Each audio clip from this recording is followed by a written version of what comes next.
Graça e paz do nosso Senhor Salvador Jesus Cristo. Passando aqui para contar um pouco do meu testemunho por volta de 2007, por volta de 2008 mais ou menos. Mas quero começar orando em nome de Jesus. Feche teus olhos. Querido Deus, eterno Pai, Criador do céu e da terra, neste momento, Senhor, peço a Ti que abençoe a vida de cada um, a vida de cada irmão, cada irmã. Deus, nesta hora, Senhor Jesus Cristo, quero contar, Senhor Jesus Cristo, um pouco da minha história e que o nome do Senhor seja glorificado, Senhor. Em nome de Jesus, meu Pai. Senhor, abençoe, Pai, todos os ouvintes, todos aqueles que vão ouvir, Senhor, esse testemunho, para que o nome do Senhor seja glorificado. Pois bem, meus irmãos, por volta de 2007, mais ou menos ali pelo virada de ano de 2008, eu tinha praticamente a mesma idade do ano, 7 anos, 8 anos mais ou menos. E eu na minha cidade, lá no interior, em Una, como toda criança, sempre andei na rua, sempre brinquei, sempre andava por tudo quanto é lugar na minha cidade, né? E por volta ali de uma data, um homem se aproximou de mim. E quando ele se aproximou de mim, ele começou a me indagar, né? Começou tipo assim, entrar na minha mente, dizer assim na nossa linguagem, entrar na minha mente. Eu era criancinha ainda. E ele começou a me dar as coisas, me dar presente, começou a me dar as coisas de comer e tal. E dentro daquele mesmo tempo, eu não entendia muito bem, né? Não sabia, né? Eu era criança. Ele me alisava. Só que um dia ele me fez uma oferta. Eu me lembro como se fosse até hoje. Ele me fez uma oferta, falou que ia me levar embora, ia me dar dinheiro, ia me tornar rico, ia mandar dinheiro para minha família, ia tornar minha família bem-sucedida e tal, e etc. Ele foi na escola onde eu estudava, por isso que é bom a escola sempre ficar atento em qualquer pessoa que peça documento de uma criança, né, que não seja um responsável legal da criança. Ele chegou na escola, falou que era meu professor de escolinha de futebol e que precisava da cópia da minha certidão de nascimento. E a escola simplesmente não quis saber, não procurou, né? Não procurou saber quem era o cara, se realmente era um professor de escolinha de futebol, se eu estava realmente matriculado numa escolinha de futebol, se minha mãe estava consciente disso. E liberou a cópia da minha certidão. Naquele momento, ele saiu e falou, consegui. Pegou pelos meus braços, começou a me levar para a rodoviária. E ali ele me levou para a cidade de Ibatiba, que é a próxima cidade onde eu nasci. Me colocou numa casa alugada lá e me prometendo e tal, que ia fazer isso e aquilo, que ia enriquecer minha família e tal. E me botou dentro daquela casa. E ali que começou as oprimição, começou a me oprimir. Começou a me oprimir falando que se eu falasse para alguém da minha família ou para as pessoas dali daquela cidade o que estava acontecendo verdadeiramente, ele ia me matar, ia matar minha família. Eu só podia sair na rua se eu estivesse junto com ele. Fora isso, ele me trancava dentro de casa. Ele amarrava a corrente, botava o cadeado e me trancava. E um certo dia, ele me levou na rua, não sei para fazer o quê, porque eu não lembro mais o que era. Só que naquele exato momento, Meu tio, ele é muito medroso. Ele é medroso e ele é medroso mesmo. Meu tio, irmão do meu pai, ele sempre foi assim. Gente boa demais. Só que é muito medroso, tem muito medo. De repentemente, ele estava trabalhando em Ibatiba. Ele me viu com esse cara. Só que em vez dele, sei lá, gritar, chamar a polícia ou bitomar daquele rapaz, não. Ele preferiu falar não sei o que e tal. E aí, Vinícius, vambora, não sei o que. E o cara falou, não, você não conhece ele não, né? Ele é meu irmão e tal. O cara entrando na mente dele, não, ele é meu sobrinho, rapaz, você quer levar ele embora e tal.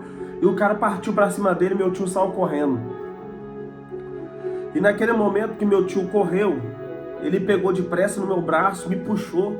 Ele tava com dinheiro, me carregou pra rodoviária, me arrastou.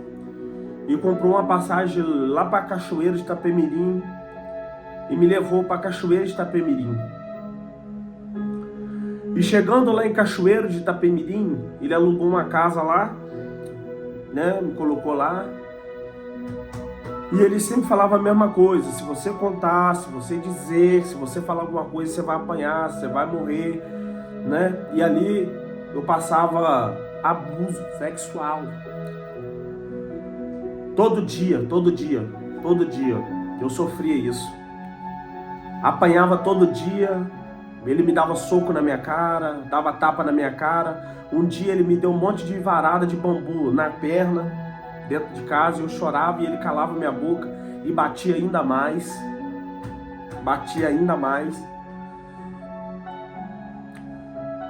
E aí eu fui passando isso aí, naquele sequestro. Não podia falar, não podia declarar para alguém o que estava acontecendo. Eu me lembro um dia que nós fizemos um jogo lá, ele me levou num bar que ele estava bebendo.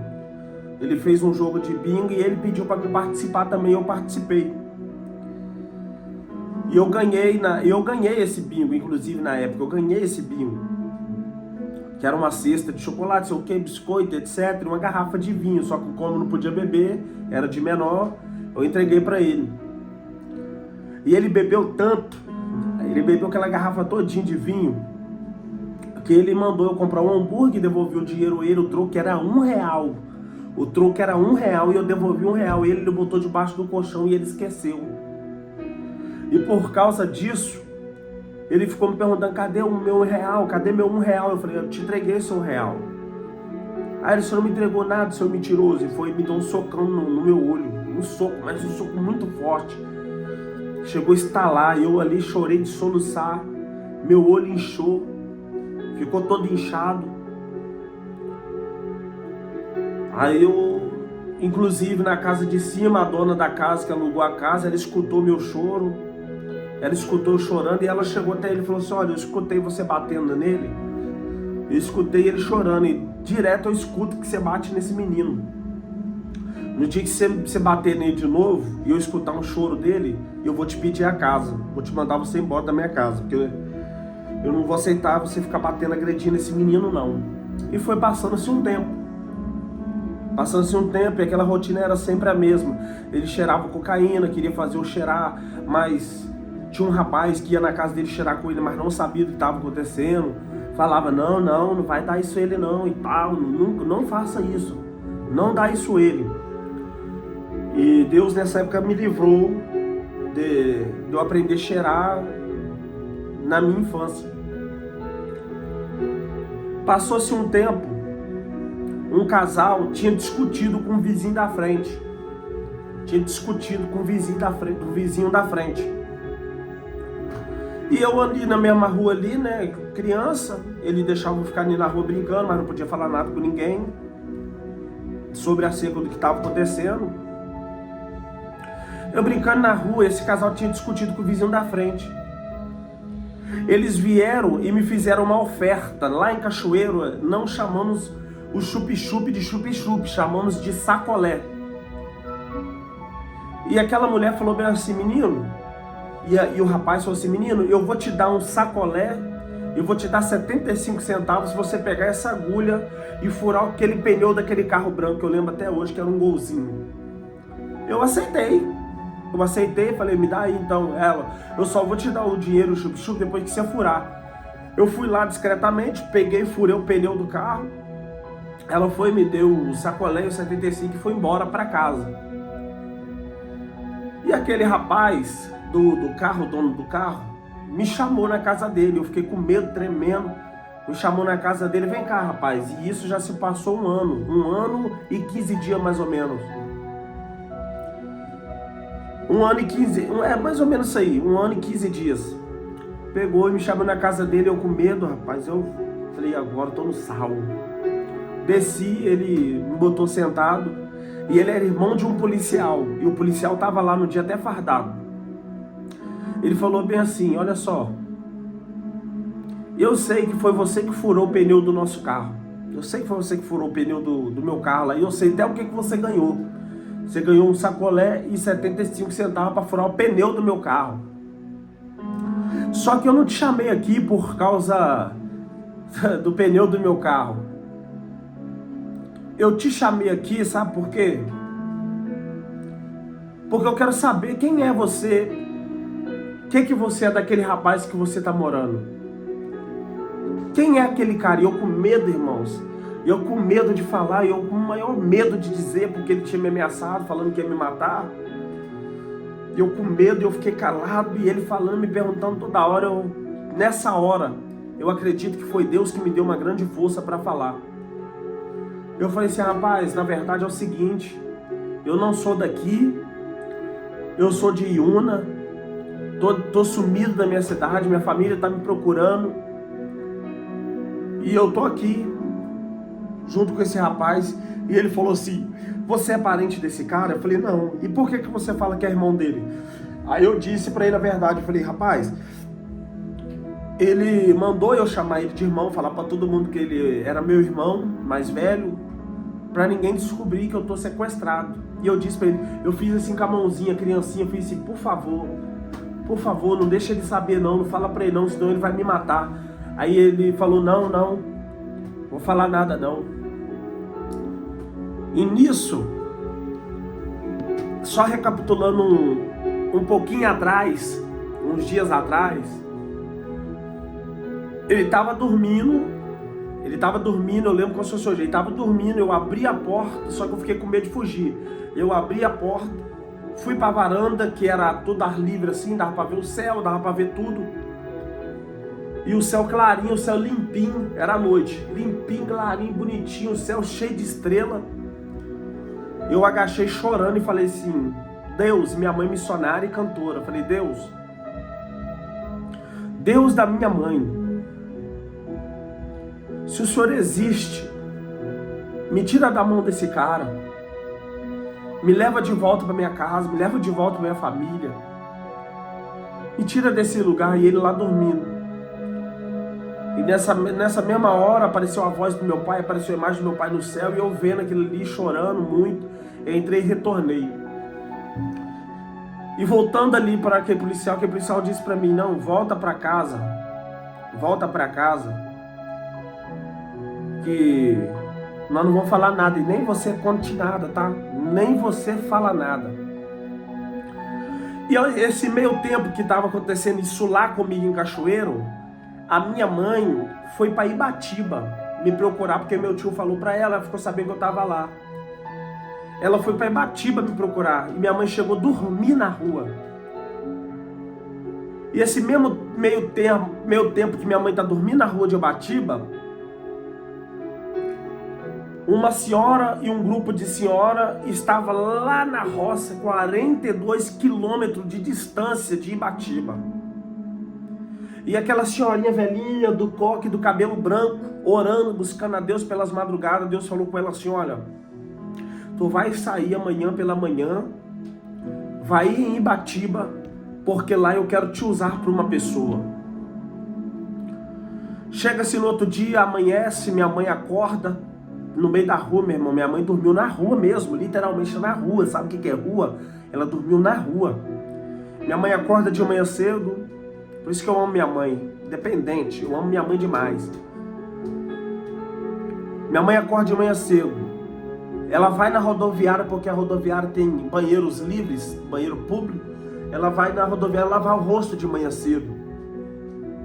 E aquele meio tempo, aquela pessoa, aquele grupo de senhoras está vindo na estrada de chão a pé. Quem é da roça, quem é do interior, que conhece, já viveu e como eu já vivi, quem anda na estrada de chão, literalmente suja o pé de poeira.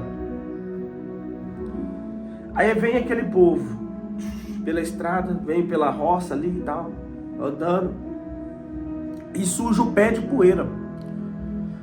E aquele grupo fala assim: vamos fazer o seguinte, vamos lá na rodoviária de Ibatiba e vamos lavar os nossos pés. E nisso minha mãe tá lá chorando lá, ó, lavando o rosto.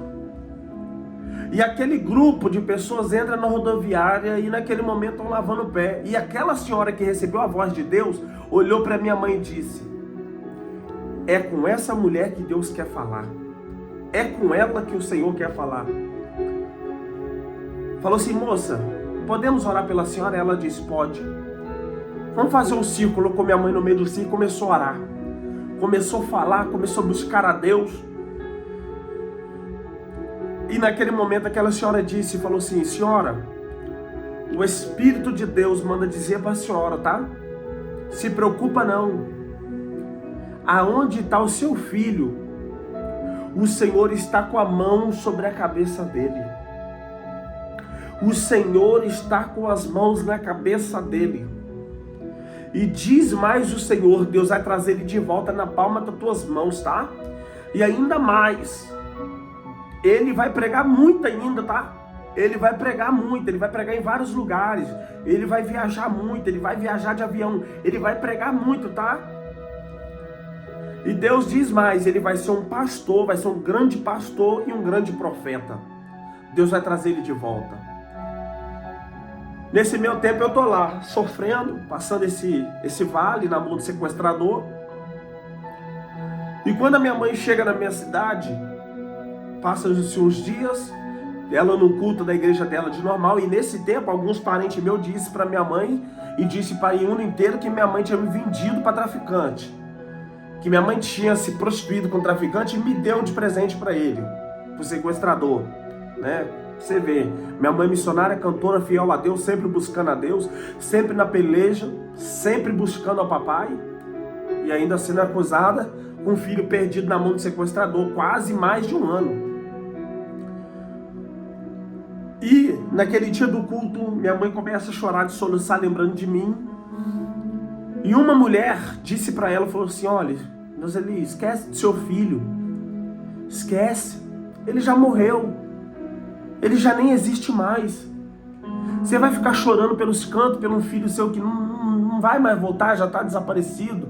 Acabou, já era. Minha mãe olhou para ela aflita, chorando e disse, amargurada: olha, o meu filho pode até estar morto, mas se Deus prometeu em trazer ele de volta para minhas mãos, nem que venham os ossos dele, mas ele vai vir nas palmas da minha mão. Aí passa-se um tempo, chega esse policial na parte desse rapaz que eu furei o pneu, ele disse para mim: volta para casa, vai para lá, conta nada para ninguém. E nesse tempo, ele já foi no conselho tutelar, fez a denúncia, arquitetou tudo e eu não contei nada pro rapaz lá. E ele tinha até meio desconfiado o que eu fui fazer na casa do cara, perguntou se eu contei alguma coisa, eu falei que não. Passa-se um mês, chega dentro de um mês, mais ou menos, dentro de 15 dias, que eu disse, né, 1 ano e 15 dias, virando mais ou menos com 1 ano e 20 dias mais ou menos, ou sei lá, 25 dias, quase dando um mês, aquele rapaz falou assim, chegou no sequestrador e falou assim: olha, vai ter uma festa de criança lá não sei aonde. Observe, irmãos, observe. Vai ter uma festa de criança lá e eu queria levar ele. Lá vai ter pipoca, vai ter pula-pula, vai ter algodão doce, vai ter tudo lá. E eu queria levar ele. Diante de Deus, irmão, foi tão Deus mesmo no negócio que ele não ia deixar. Mas do nada ele deixou. Então pode levar ele, pode levar. Vai trazer ele de volta. Que hora que você vai trazer ele de volta? Ele, não, vamos trazer ele em segurança, vamos trazer ele de volta. E nesse tempo ele me pegou, botou dentro do carro de pressa, já me esticou com aquele carro, passou acelerado em Cachoeiro, passando os quebra-mola chutado, me levou lá pro conselho tutelar. Chegou lá dentro, a conselheira começou a me perguntar algumas informações, eu comecei a falar para ela a verdade do que estava acontecendo, e de repentemente ela fez contato com o conselho tutelar de Iuna. Olha, conselheiros de Iuna, nós estamos com um menino aqui. Quando a mulher falou assim, nós estamos com o menino aqui, o conselheiro já regalou o olho, já começou a tremer a mão na esperança que seria eu. Ah, pode falar, qual é o nome desse menino? E aquela conselheira de